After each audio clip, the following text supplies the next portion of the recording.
行了，走走，不要给我。是。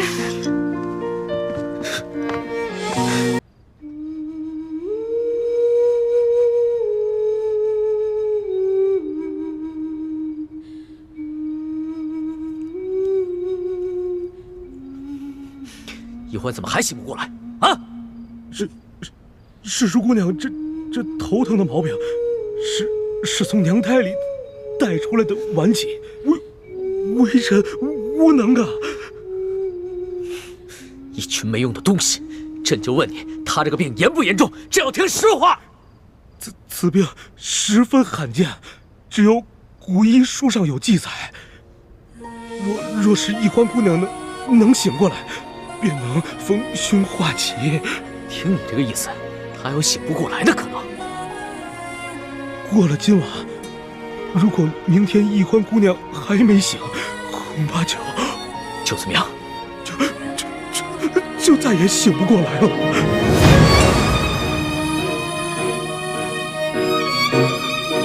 让你们太医院去会诊！你们听好了，他今天要是出什么事，你们这帮人一个都活不了！滚！这药呢？还没煎好啊！快，给他喂上。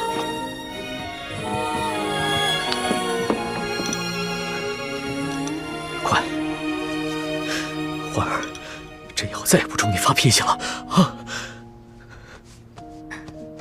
哎呀，世叔姑娘根本就没办法吞药。喂，接着喂！哎呀！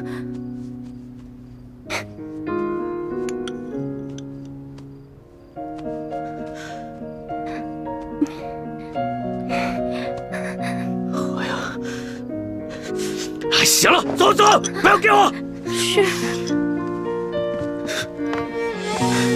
欢儿，来，喝点药好不好？来，欢儿，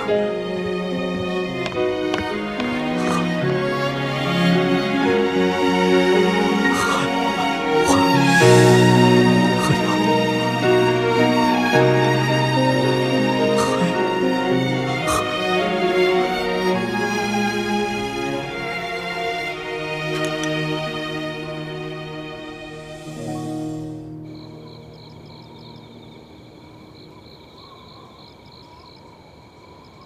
堂姐姐进去这么长时间都没有出来，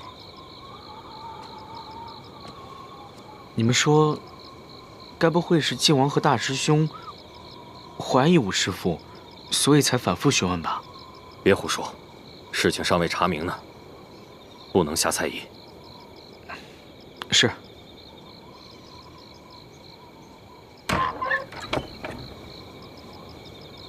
你们所有人都进来说话吧。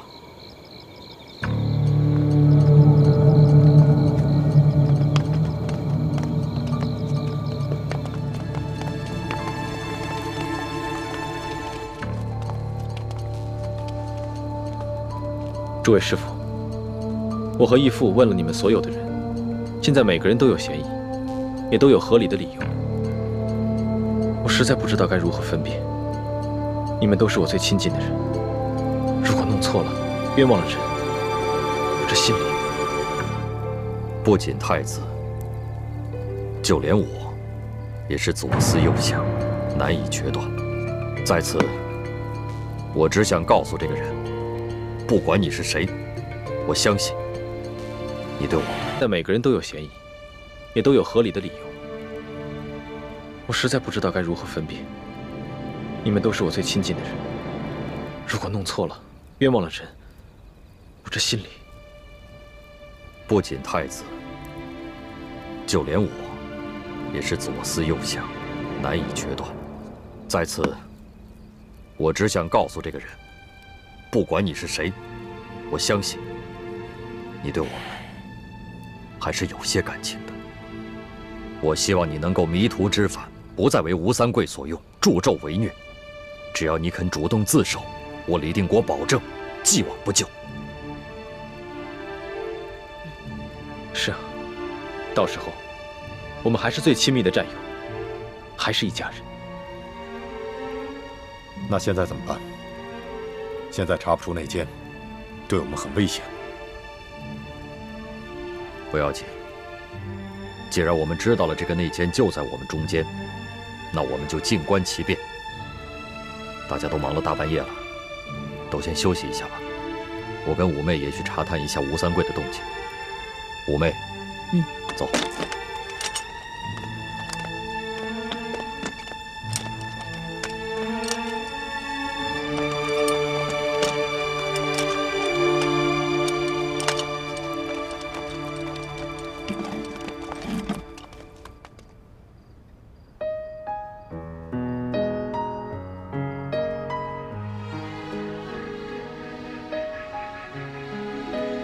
老大，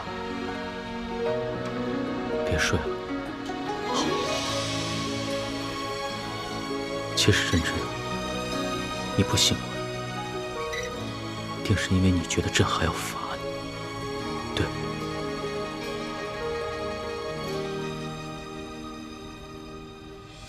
说实话，刚知道你矫诏的时候，朕的心里真的非常生气。朕气的不是因为你放过了刘德昭的家人，是因为之前鳌拜他也总是矫诏，他一直把朕当成一个傀儡皇帝，所以自从朕亲政以后，绝对不再允许任何人挑战朕的皇权。刚知道你矫诏的时候，朕的心里边满是怒火。但是现在，只剩下担心，甚至是害怕。你知道吗？朕自8岁登基以来，经历过无数的危险，哪怕在擒拿鳌拜的时候都没有真正的害怕过。但是这一次，朕真的怕了。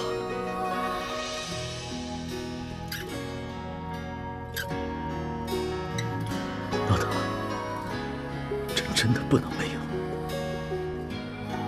要是没了你的话，朕只是一个帝王，只是一个孤家寡人。但是有你在，朕才是一个真正的男人，是一个完整的人。老大，朕是天子。朕的话是金口玉言，朕现在就赦了你过往所有的罪，只要你醒来，只要你醒。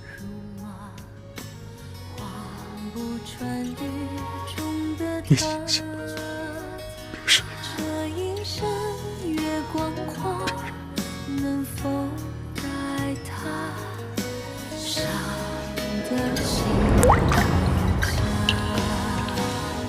愿做他掌上的明珠，献上我纯真的祝福。回忆中的路开满花簇，绽放百世的光速。奴婢有一个头疼的隐疾，这病起来吧，简直要人命。我爹呢，从小给我找了好多郎中，所有郎中都说无药可治，只有一个郎中说可以治，但是他说的是个偏方，而且这个药引实在太难弄了。什么药引这么难找？你告诉朕，朕给你找。这个药引就是龙珠。龙珠？什么是龙珠？就是皇上的眼泪啊，就是您的眼泪。献上我纯真的祝福，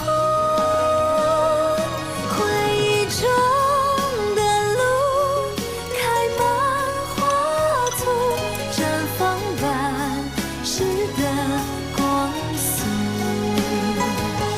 绽放百世的光速。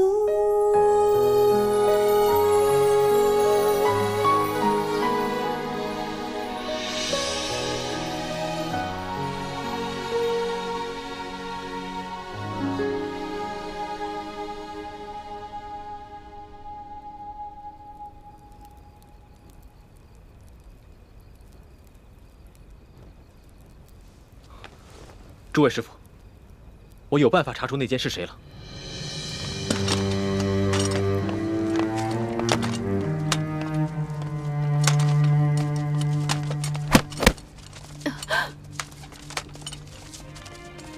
二位这一觉睡得好生安逸。我问你们，可知道内奸是谁？什么内奸？你少装傻！这么大的事情，你爹不可能不告诉你。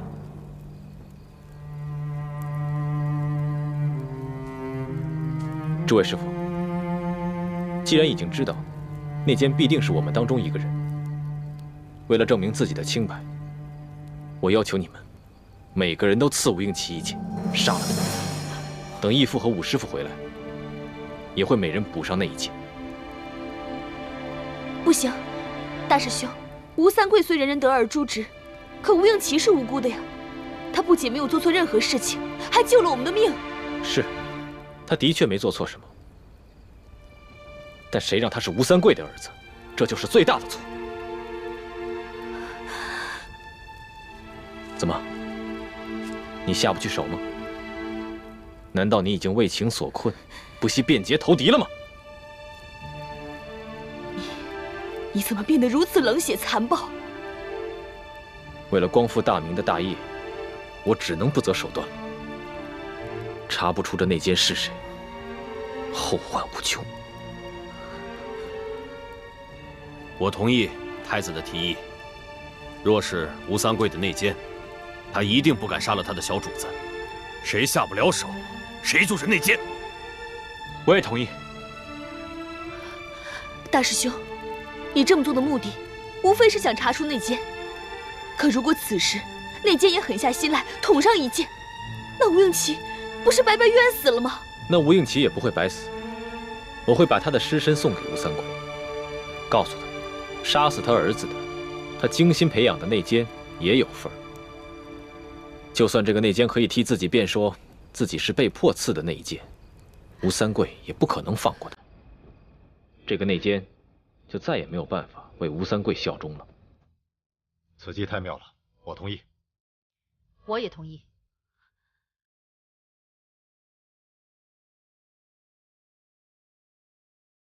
倩影，本来我是不想让你伤心的，但是为了证明我自己的清白，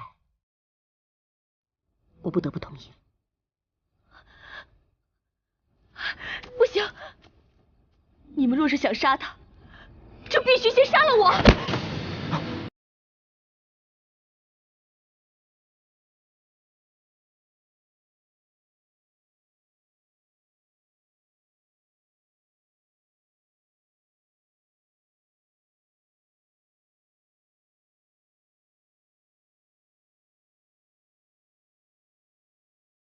坚决拥护太子。好，为了防止有人弄虚作假，接下来的每一剑都必须刺中吴应奇的要害。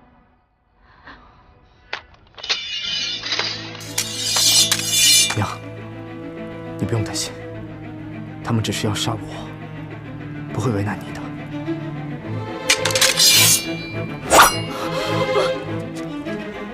吴应奇，再给你最后一次机会，你要是再不说出这内奸是谁的话，我就杀了你。我真的不知道谁是内奸，我也从来不参与我父王之事。你们要杀我，可以，但我有一个条件：杀了我之后，马上把我的尸身送给我父王。千万不要让倩影看见。好一个情主，我这就成全你。住手！我知道内奸是谁。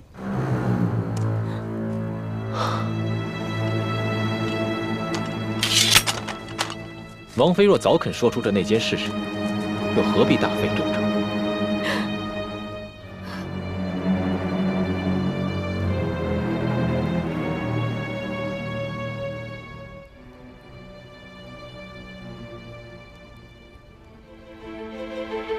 这个内奸果然厉害，到现在为止，仍然不动声色。王妃，说吧，这内奸是谁？我肯说出内奸是谁，是为了保全我儿子的性命。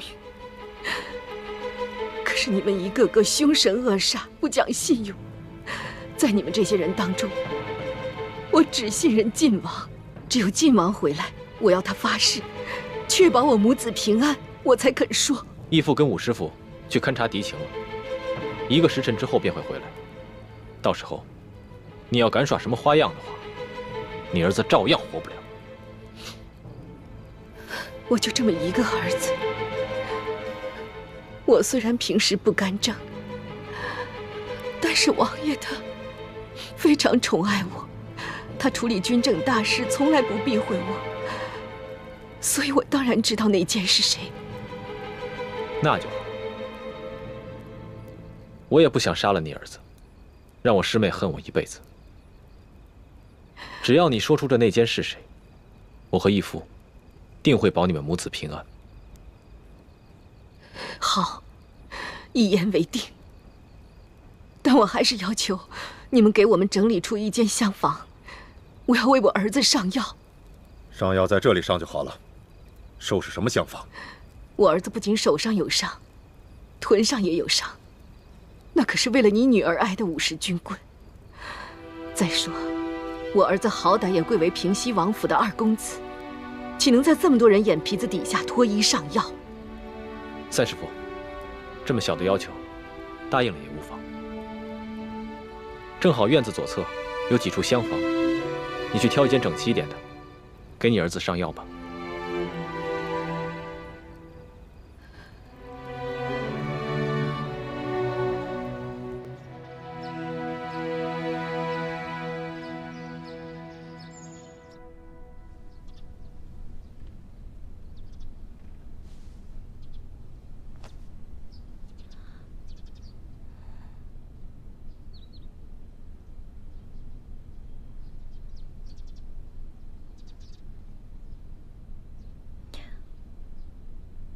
龙小弟，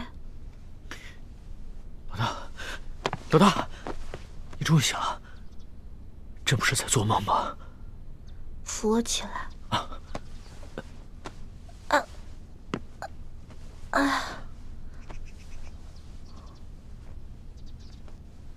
龙小弟，你脸色怎么这么差呀？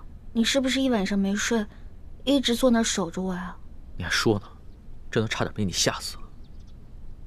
太医说了，今天你要是醒不过来的话，可能就永远都醒不过来了。咱们可是对着月亮发过誓的，说要同生共死。你要活不下去不打紧，你要是朕也活不下去啊。所以，你真的一晚上没睡啊？又不是第一次，朕啊，上辈子一定是欠了你很多钱。说吧，你要怎么报答朕啊？要不然以身相许吧？那朕就勉强收了你吧。哎，什么以身相许啊？要不是你打我，我也不可能旧病复发。你居然敢矫诏，朕还不能打你一下啊？好疼呀！疼？宣太医，快宣太医！宣什么太医啊？不是这儿疼，是这儿疼。手怎么红成这样子呀？朕给你吹吹。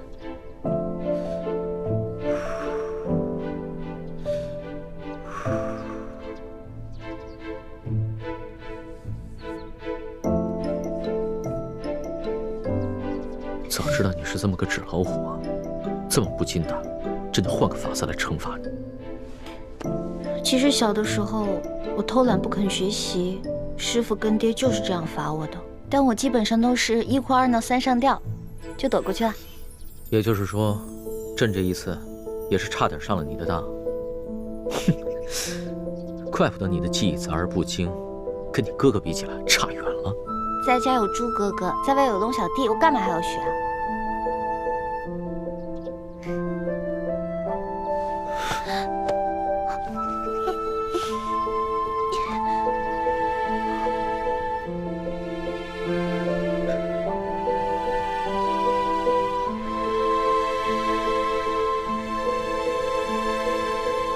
老大，调，又可以跟朕顶嘴抬杠，真好。朱哥哥，对不起，我是下了决心不要再理龙小弟的，可是我身不由己啊。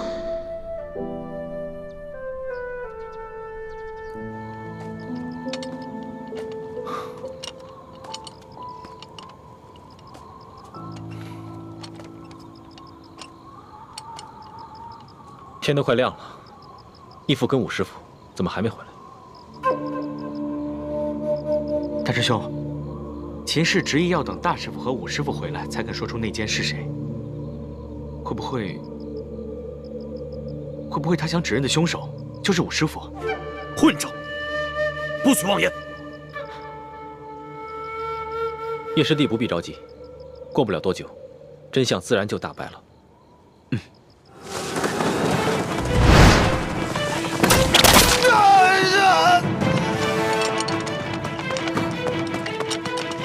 太子，秦明突然发起了攻击，我虽然在外面布置了很多机关，但是他们人实在太多了，我怕防不住。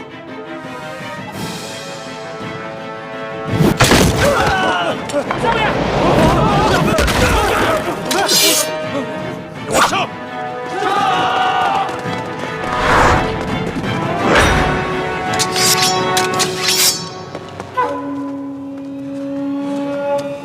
你哪看见我这玩跑？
大师兄，吴三桂这次偷袭好生蹊跷，他明知道偷袭我们一定会危及秦氏和他儿子的性命，为什么还发动这次偷袭？糟了，我们中了他们的调虎离山之计。回去看看。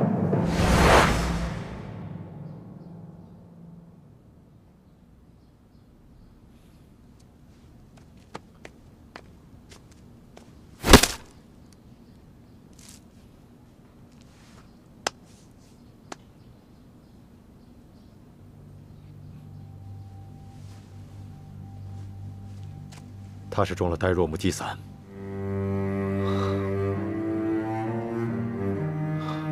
吴三桂果然是在调虎离山，他假装发起进攻，把我们引出枪房，好方便那个内奸杀人灭口。如此说来，定是那内奸透露信息给吴三桂，吴三桂才发现了偷袭，配合内奸行动。昨夜在王府遇险之时，吴三桂曾狠心想杀了王妃。后来吴应奇成了我们的人质，吴三桂才放我们走。看来吴三桂心中，女人终究比不过儿子，所以那个内奸不敢动吴应奇，只敢杀了王妃灭口。可是，是谁有机会可以向吴三桂通风报信，又可以对王妃痛下杀手？当时，清兵从四面八方扑来，大伙都在奋力抗敌，没有人顾及到其他人的行踪。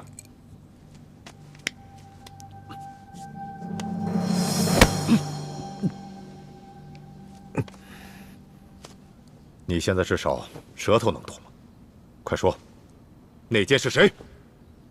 我不知道，不知道。你爹，吴应奇他很爱他娘亲，若他真知道内奸是谁，肯定恨不得亲手杀了他。内奸把你娘给杀了，你娘为了保护你，给灭口了。你还袒护那个内奸？难道你像你爹那样冷血无情吗？我真的不知道。当时我娘给了我一杯水，我喝完之后就全身无法动弹。由于我臀部有伤，所以只能侧卧背对着我娘。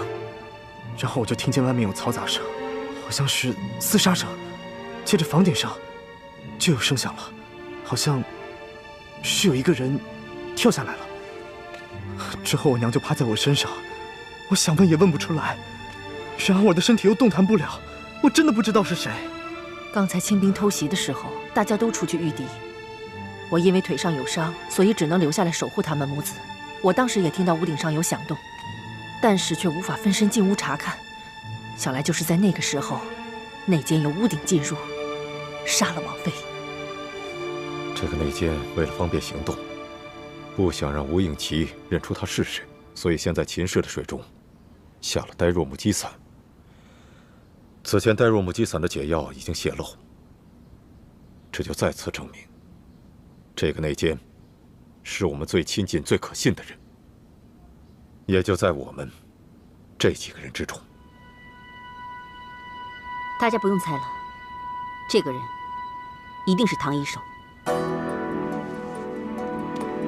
第一，他与晋王一同出去勘察敌情，是有机会向吴三桂通风报信的，让吴三桂偷袭咱们，然后来掩护他杀王妃灭口的行动。第二，他有机会拿到呆若木鸡散的毒药和解药。第三，当时我们所有的人都在奋力厮杀，只有他不见了，所以他一定是杀人灭口之后就逃回吴三桂的身边了。若真是武师傅杀了王妃，灭口成功的话，又为何要逃走呢？这样不是反而暴露身份了吗？如果不是唐一手的话，那为什么他会不见了呢？对啊，武师傅人呢？你们谁看到武师傅了吗？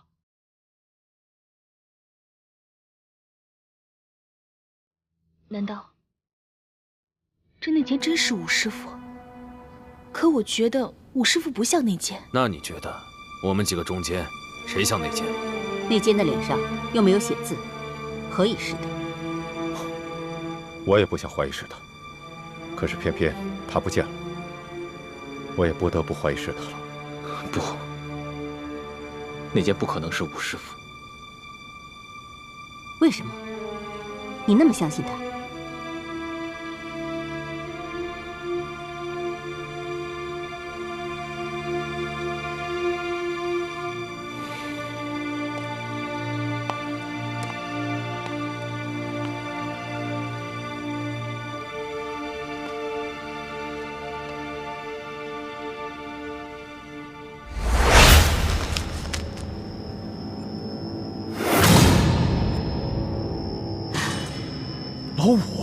武师傅，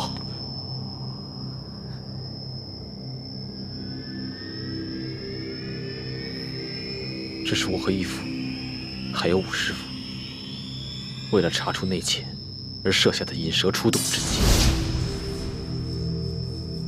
太子，所有人都盘问完了，还是没有查出谁是内奸，你看看如何是好？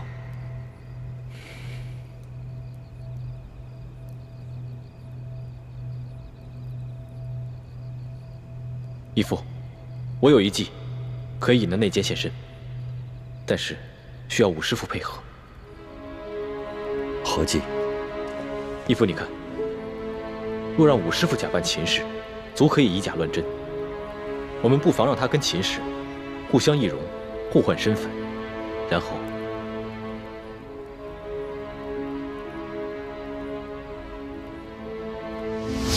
你们进来的时候，你们看到的王妃就已经是武师傅假扮的了。当时王妃为了保护吴应琪，也答应配合。只是她虽然假扮成了武师傅的模样，言谈举止还是容易露出破绽，所以义父才借口要出去勘察敌情，把王妃带出了大殿。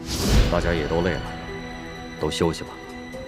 我跟五妹也去查探一下吴三桂的动静。五妹，走。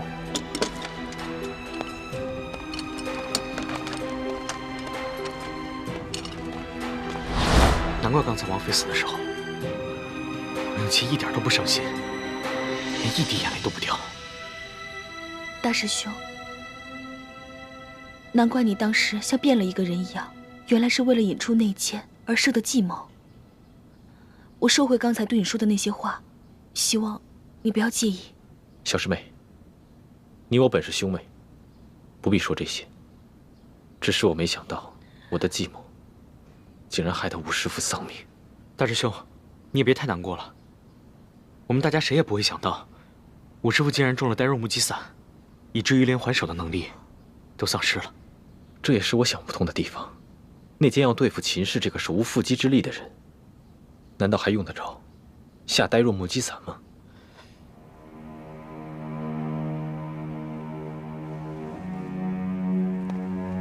难道那个内奸已经识破了我们的计划，知道秦氏就是唐一手所假扮的，那他就应该静观其变，为何还冒险杀了唐一手呢？有这个可能，只是现在不仅没有查出内奸是谁，还害得武师傅无辜丧了命。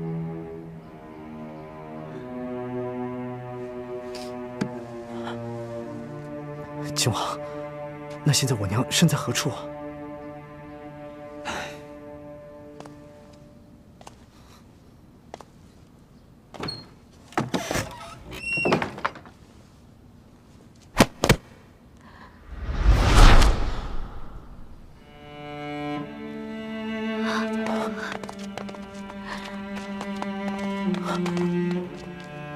娘，晴儿。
小弟，你没事吧？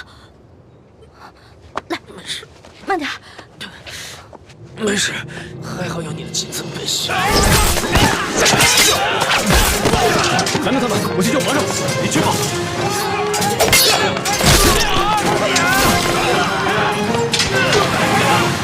丫头，你把老夫的金蚕背心也给了皇上，看来你对皇上是动了真心了。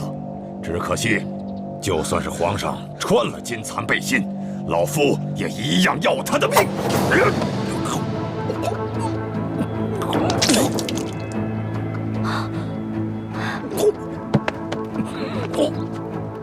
鳌拜，你果然与众不同啊！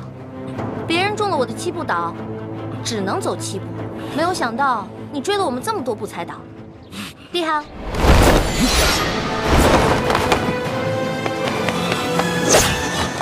猪哥哥，简青，快杀了这个小皇帝！杀了他！杀了他！就是大功一件，老夫就会把你们兄妹2人的大补丸的解药给你们，还会升你为太医院的院判。快，杀了他！猪哥哥，好，你可别糊涂啊！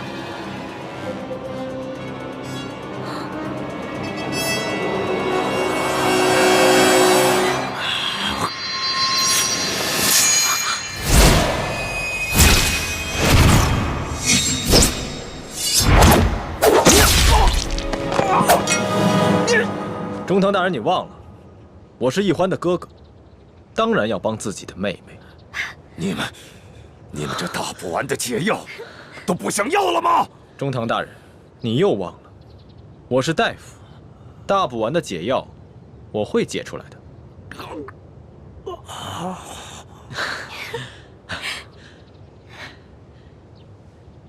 老大，你怎么受伤了？怎么流这么多血啊？我不知道，我居然受伤了。哎，你疯了！你似龙袍是杀头之罪，是我的。好。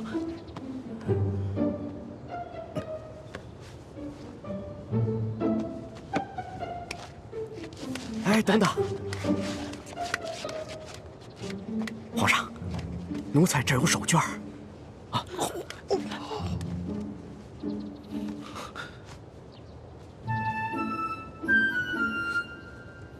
好些了吗？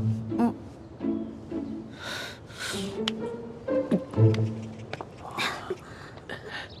鳌拜，你别不服气，没想到你这个人不仅有勇无谋，还有眼无珠。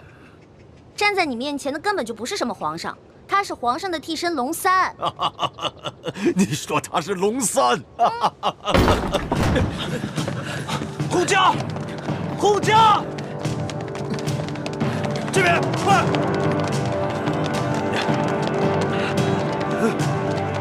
启禀皇上，情况果然如您所料，这宫中藏着数十个鳌拜的手下，奴才按照您的吩咐早有准备，才顺利的将他们拿下。好，擒下鳌拜。这，来人，拿下鳌拜。这，他真是皇上？对，这就是当今皇上。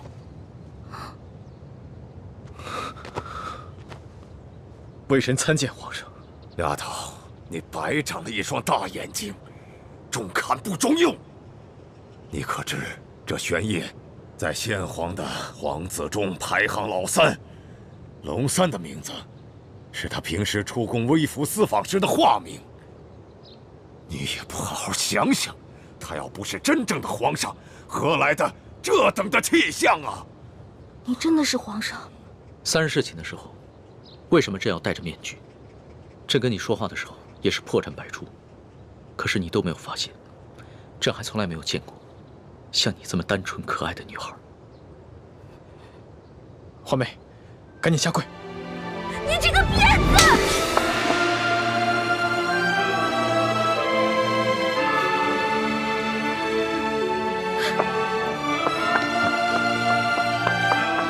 皇上，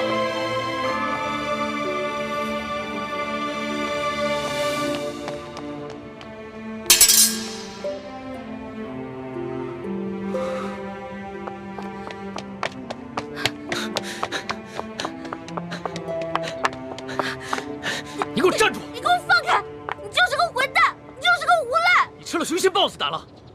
你不仅敢打朕，还骂朕是骗子无赖。你本来就是骗子，本来就是无赖。你知不知道你现在说的每一句话都够砍你100次头了？砍吧，反正现在鳌拜已经被你制服了，留着我这颗猪脑袋也没什么用了。好，你不怕死是吧？那你哥哥呢？你知不知道你打了朕要被诛9族的？好啊，你先是利用我，现在利用完了对吧？我没有价值了，你就知道欺负我，砍我的头，还要诛我9族，有你这样欺负人的吗？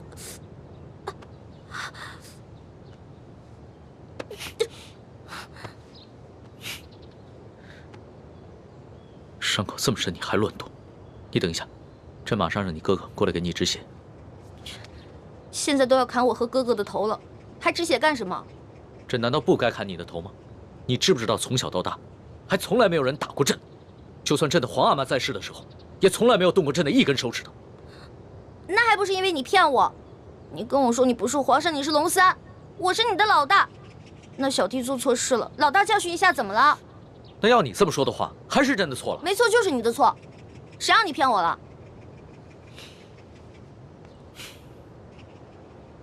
不过龙小弟，你不会真的要砍我跟我哥哥的头吧？你说呢？你当着那么多人的面打了朕，朕要是不惩罚你一下的话，还怎么君临天下呀？你还有没有良心啊？刚刚是谁冒死帮你跟鳌拜拼命的？刚刚你确实挺勇敢的。朕原本以为你就算真的担心朕，但也只会躲得远远的。我现在真是后悔了，早知道我就应该让鳌拜把你大卸8块的。朕要是被大卸8块，你也好不到哪儿去。你忘了你跟朕结拜过？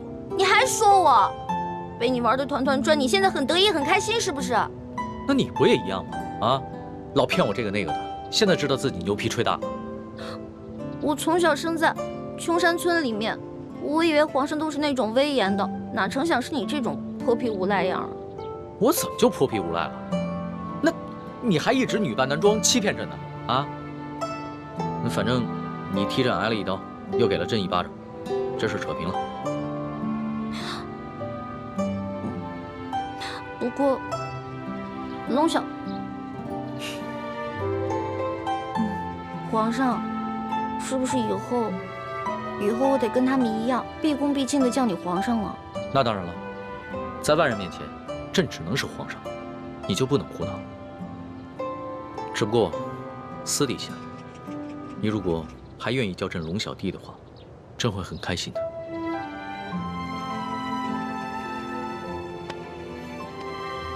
是不是疼死了？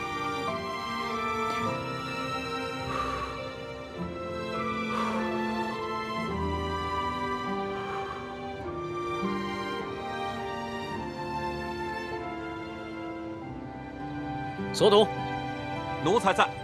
朕封你为国史院大学士。奴才谢主隆恩。还有你的那些属下，护驾有功，全部每人晋升1级，赏白银1000两。谢皇上，奴才遵旨。皇上万岁万岁万万岁！平身吧。就。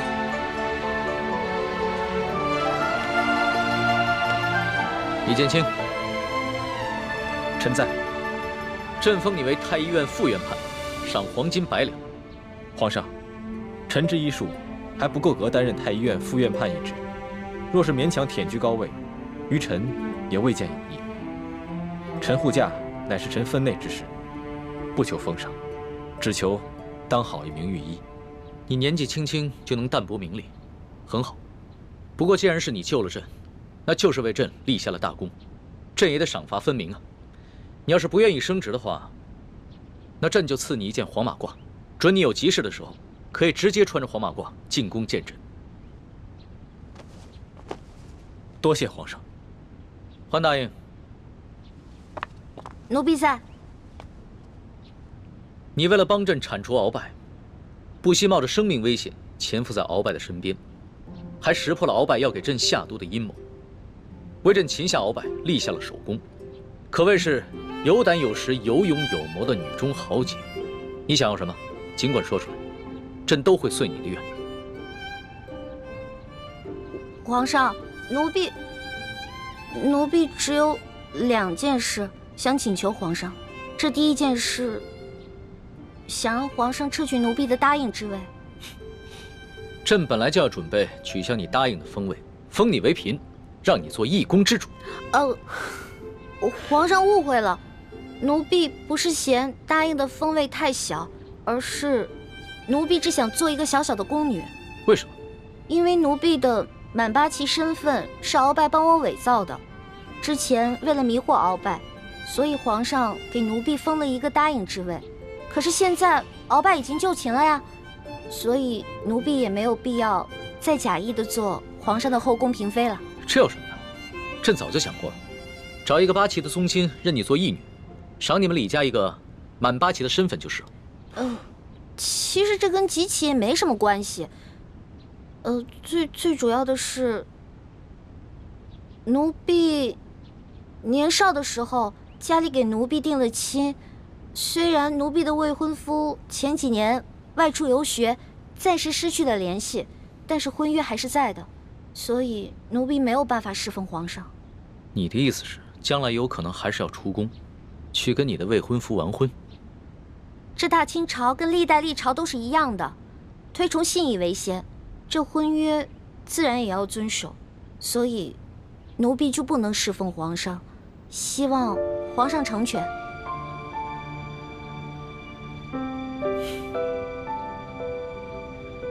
你既然不愿意做朕的嫔妃，那朕也就不强求你了。你毕竟是立下了大功，朕也不会让你做一个普通的宫女。这样吧，朕就留你在御书房，做朕的笔墨侍书。等将来你的未婚夫有了消息，朕就让你出宫去和他完婚。奴婢谢皇上恩典。这个笔墨侍书，以前宫里是没这个职位的，而是朕特意为你而设。你既不是后宫嫔妃，也就不适合住在东西12宫中的任何一宫之中。这样，让人在后宫之中找一处幽静的住所，赐名永乐斋，暂时拨给你住。谢皇上恩典。那你的第2个要求呢？我第2个要求很简单，奴婢知道皇宫里有一个宝库，里面有好多奇珍异宝，奴婢想进去转一转。你还真是个小孩心性。好，朕准你了，准你去宝库逛一逛，顺便挑几样自己喜欢的宝贝，就当是朕给你的赏赐。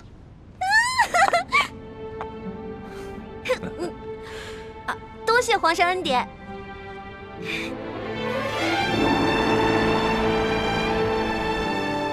石叔姑娘，哇，请。哇！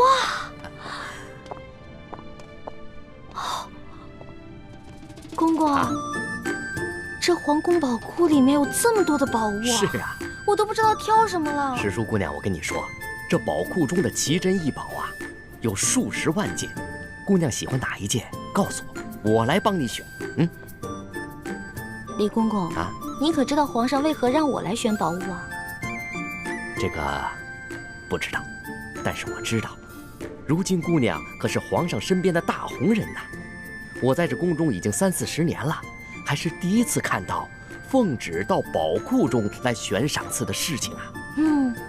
来，这皇上啊，让我来挑宝物啊，实际上是给我下了道密旨，是让我来这儿找铜匣的。哎，但是这事儿除了皇上知道，只有你我知道，不许告诉第4个人啊。奴才明白，姑娘你放心，我在这宫中当差好几10年了，就一样好处，嘴巴紧，从来不乱讲话。这个好，继续保持啊。好，走，我带你去看看册子啊。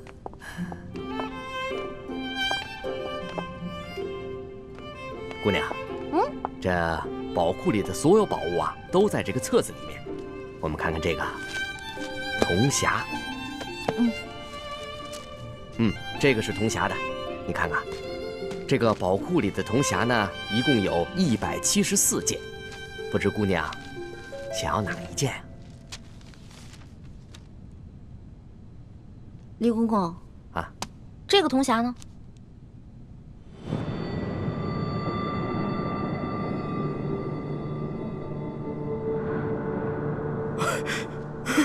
姑娘饶命啊！姑娘，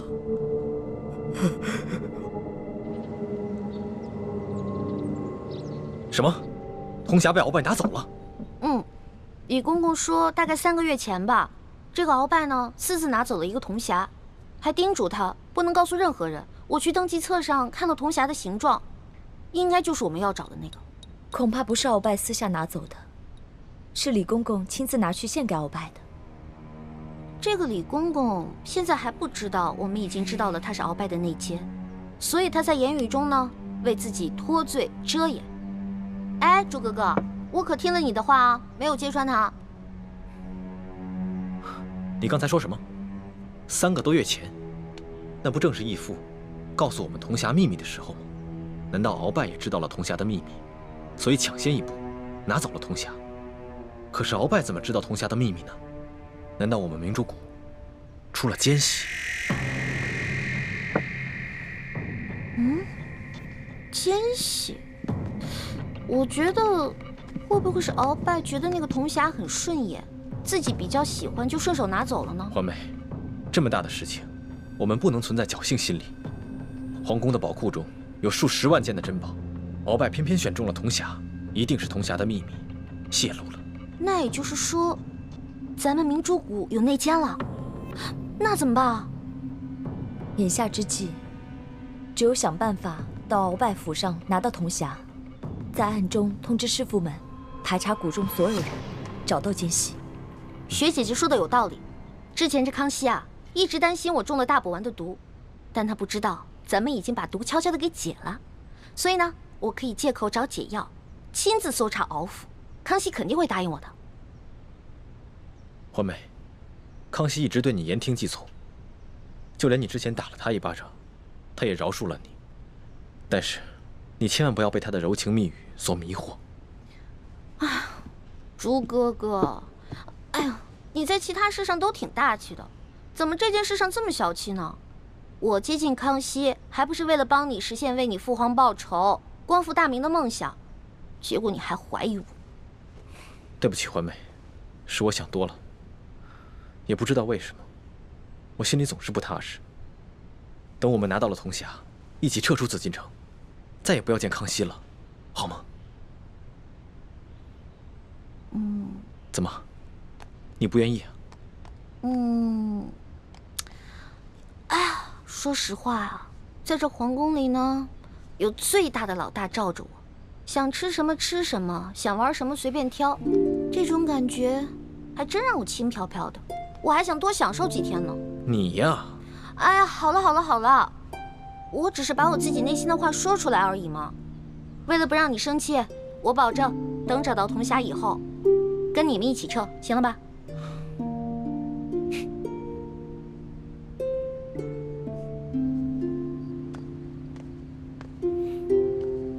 老大，谢谢你。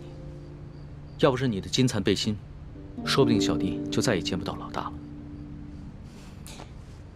哎呀，这个金蚕背心我穿着也没什么用，我跟这世上的人无冤无仇的，也没有人想害我。倒是你，虽然高高在上，所有人都对你很恭敬，指不定多少人想害你。拿着吧，给你了。既然你这么关心朕，那朕可就收下了。你知道这件金蚕背心的来历吗？我只知道这个是先帝赐给鳌拜的。这件金蚕背心呢，是前明崇祯皇帝的贴身之物。这个崇祯皇帝生性多疑，唯恐被人刺杀，所以花重金从海外购得了这么一件宝物。可惜啊，最后他还是丢掉了天下，吊死在了梅山。就跟这个鳌拜一样，曾经权倾天下，现在不也照样变成了一个阶下之囚？所以啊，这执掌天下之人，可不能靠什么宝物防身，必须以仁德治天下。只有天下太平，这做皇帝的才会太平。龙小弟，你这一本正经说话的样子，还真像个皇帝啊！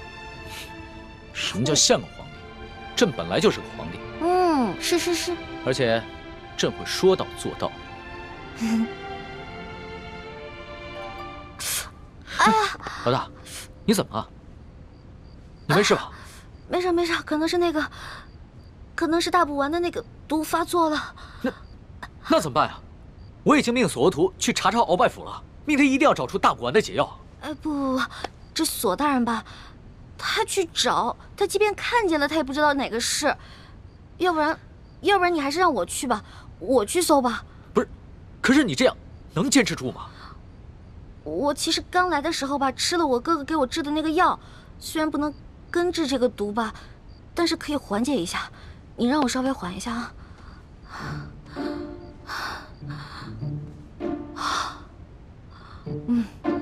好多了，应该没问题了。行吧，那你就赶紧拿上朕的金牌，去鳌拜府查吧。老小弟，如果我去搜的时候看到一些金银财宝，我能不能顺便带走点儿？老大，你在宝库里边挑了那么多宝贝，还不知足？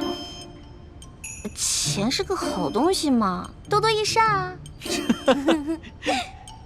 你呀，真是个小财迷。所以，龙小弟，你这话是答应了？啊，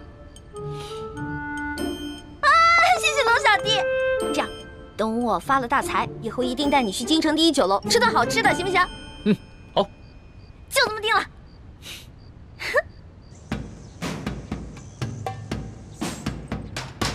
还不去？师叔姑娘，这都是为你准备的。来来来，尝一尝，应该是不错的啊。经典一下。好吃。好吃吗？好吃好吃。啊。翡翠时间，这边。的确好吃。等一下。啊。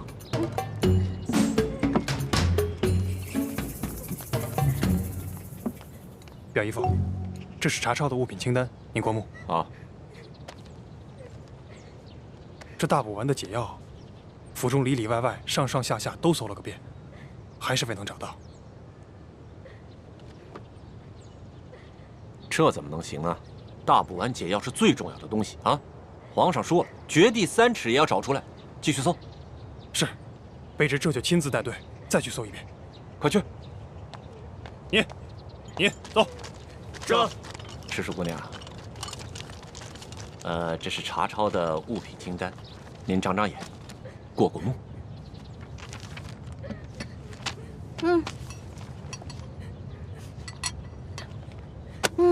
不用看了，这个不对。不对？哪里不对啊？啊，师叔姑娘。这个清单啊，肯定不对。这不对吗？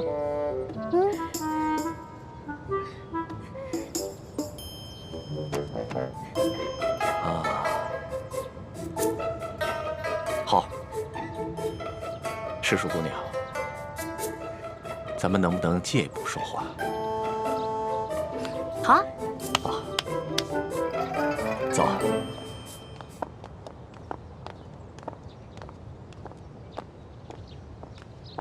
参见大人。行了，走吧，走吧。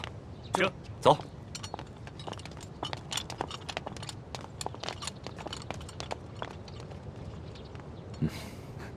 索大人，有什么话您就直说吧。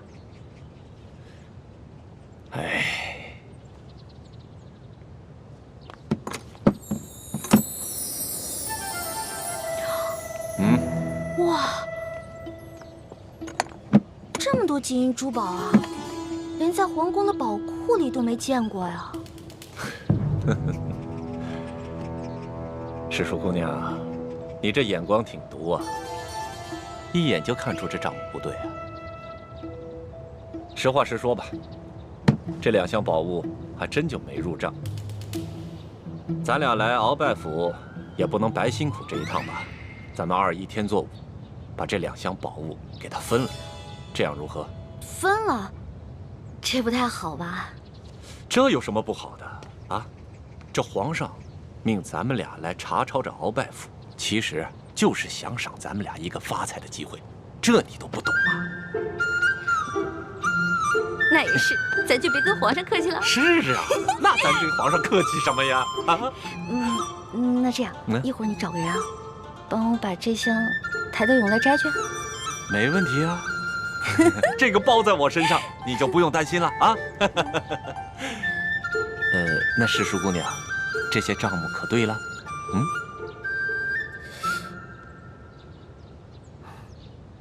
不对，还是不对啊！什么不对啊？世淑姑娘，这还有哪儿不对呀？啊？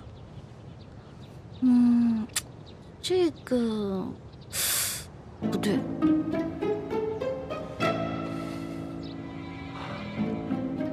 行，你厉害。走，跟我走。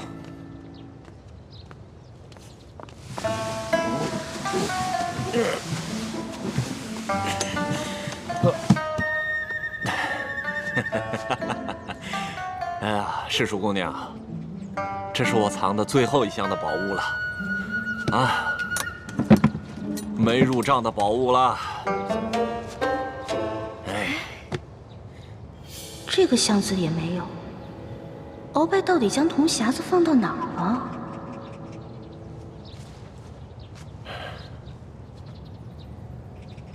世淑姑娘，这最后一箱宝物，我本来是要留下来，孝敬其他王公大臣的。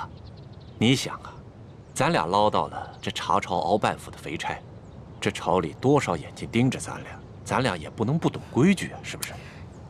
是啊，索大人啊，我虽然不是特别懂你们这朝中的复杂关系吧，但是我也知道，这人要懂得分享，不能吃独食，不然啊会招来祸灾的，是不是？是啊，哎呀，世淑姑娘就是聪明伶俐，难怪皇上这么宠爱你。哎，那现在这账目可对了？这账目是对了，但是我这解药还没找到呢。对呀，这解药没找着。鳌拜这奸贼实在是狡猾得很呐！这找不着解药，咱俩怎么向皇上交代呀？索大人，您看这样，您让手下的人呢去审一审鳌府的人，问问这鳌府里面有没有什么密室之类的。对呀，我怎么就没想到这一点呢？啊，哎呀，还是世淑姑娘更胜一筹啊！那咱这个先放着，查解药去。走。世淑姑娘，你瞧这个地方机关重重，也不知道藏了多少宝物，说不定这大补丸的解药就藏在里面。索大人，这个机关十分的复杂，我们真的没办法打开啊！废物，一群废物点心，这点事儿你们都办不好啊！我告诉你们，再给你们1个时辰，如果你们再打不开，我把你们这没用的手给剁下来。我剁下来知道吗？我知道，我们开。索大人，消消气啊！我觉得他们打不开，跟您站在这儿也有关系。您想啊，您站在这儿，他们紧张啊，紧张肯定打不开。要不然您看这样行吗？您到外面啊歇息，喝个茶，我来看着他们。还真说不定啊。那行，那就麻烦世淑姑娘帮我先盯着点儿。好嘞。啊，你们听好了啊，一切都听世淑姑娘的安排。是。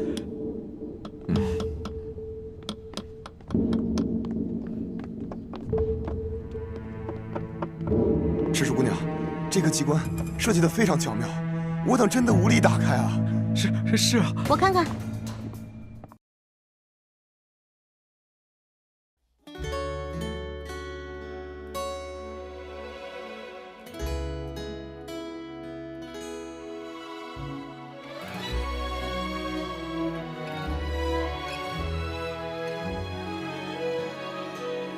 春秋两岸，时光催尽放可叹。一生的愿，将心留于人世间，手握乾坤，仙风女子在云端，花开之间，留蝴蝶掌心清泉，天与地开在眉间，弹千秋，万事还原，心中细流，回远方清泉，回首一生路漫漫，天与地开在眉间，弹千秋，万事还原，书几许情。